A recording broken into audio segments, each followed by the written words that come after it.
Now for our story.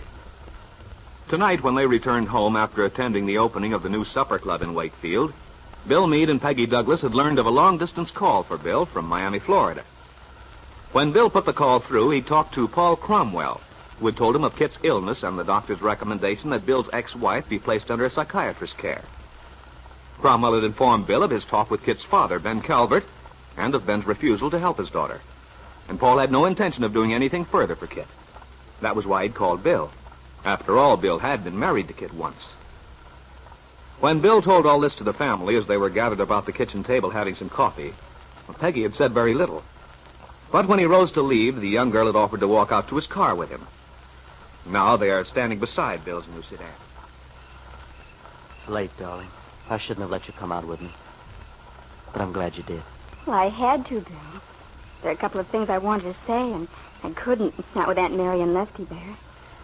Gosh, Peggy, I'm awfully sorry about all this. I don't blame you if you resent my getting mixed up with Kit again. No, Bill, that's what I wanted to tell you. I was afraid you'd be worried about it. But you mustn't be. You see, I understand how you feel about Kit. I wonder if you do, sweetheart. It's kind of hard for me to myself. It's so inconsistent when you think of everything that happened before. Everything she did to you and to me. Making you miserable, coming between us. And yet... I know, Bill. And yet, in spite of all the unhappiness she's brought us, you feel you ought to do something to help her, now that she's in trouble. Yeah. You're a pretty swell person, Bill, wanting to help Kit after the way she's acted. Well, if her own father won't help her, what else can I do? After all, she was my wife, and because of that, I suppose I am responsible in a way. Of course, Bill. Then you don't blame me? I'd blame you if you didn't want to do something. And you said I was a swell person. Oh, honey, I'm not afraid of any problem now. Neither am I, Bill. What do you think we ought to do about Kit? Paul said she's absolutely broke, and her father won't help. And, of course, we haven't enough money to get her the proper care. Oh, it's a tough one to answer right off, isn't it? Yeah. But, Peggy, knowing you're pulling with me, it's a great help. Bill, what do you say we get married right away? What? But, Peggy... I know, dearest. We were going to wait until we had some money saved up and a new house. We said we'd make an entirely fresh start. That's right, and we will, darling. It may take a little longer than we'd planned. Please, but... Bill. Oh, darling, I want to. You know that. You've no idea how I'm tempted to take you up on it. To say yes, let's get married tomorrow. We wouldn't have our house built if we did. Yes, I know, but in the meanwhile, I could move in with you there at the auto court. More obstacles, sweetheart. Huh? They're tearing the court down. That's where the new road from Huntsville is going to cut through. Oh. Oh, darn. Well, then where are you going to live, Bill? I don't know. I'll probably just take a room somewhere. Anyway, darling, much as I'd like us to have the wedding right away, something tells me we better wait. At least, we don't need to decide tonight, do we? No.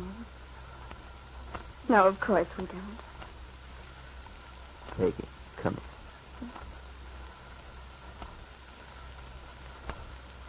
Oh, gosh, I'm a lucky guy. Me too. Cold? A little.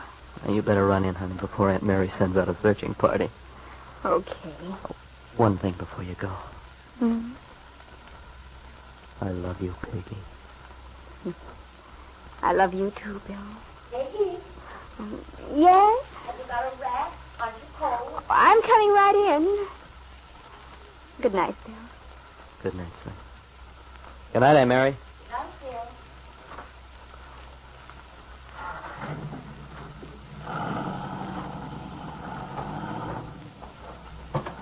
My goodness, child, you'll catch you there for food out there in that thin party dress. Let's go out in the kitchen a minute. It's nice and warm there. All right, but I'm not cold. Is Lefty still there? No, he decided it had been quite a full evening, what with the opening of the supper club and all. If you're not too tired, dear, I'd like to talk with you a minute. No, I'm not tired. Shall we sit down here at the table? All right.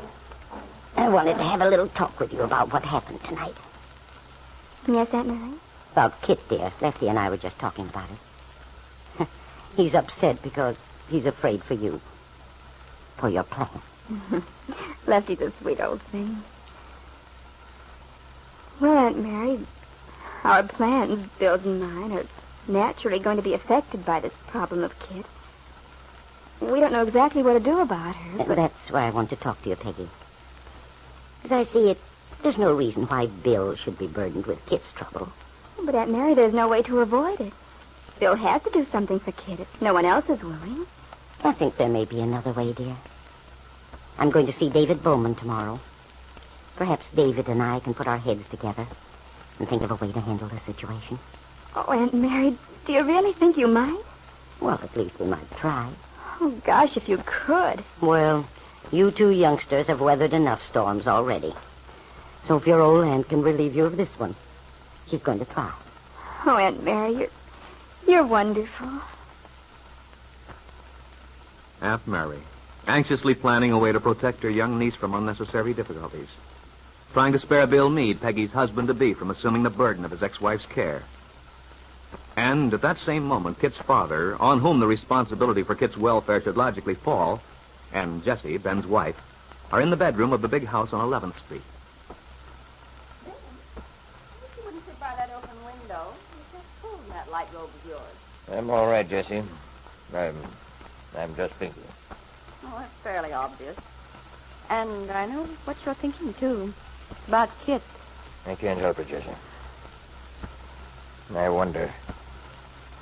I keep wondering if Kit's really ill.